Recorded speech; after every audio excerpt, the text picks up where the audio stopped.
Good morning मित्रांनो. तर मी तुमचा लाडका ब्लॉगर राज. तर बघा, आज गेलो तर पुण्याला बघा, मम्मीला दवाखान्यात घेऊन. दवाखाना झाला की बघा गोळ्या आणायला गेलो आणि तिथे चॉकलेटं दिसल्या. मग म्हटलं आता बघा चॉकलेटच खावं आहे तिथे तिथं.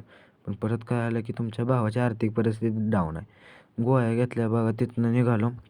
आणि तिथनं निघालो, थोडा पुढे गेलो की बघा ट्रॅफिकमध्ये अडकलो. ट्रॅफिकमधनं अडकलो आणि थोडा पुढं असं म्हणलं आता जावं बघा. थोडासा पुढे गेलो, ट्रॅफिकमधनं निघालो.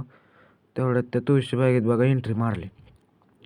तुळशीबागेत बघा सगळी गर्दीच गर्दी होती. म्हटलं आता इथं गाडी काय पार्किंगला जागाच नाही. तिथनं पुढं गाडीत बसून बसून बघा पुढं दगडूशेठ हलवायच्या गल्लीत गेलो.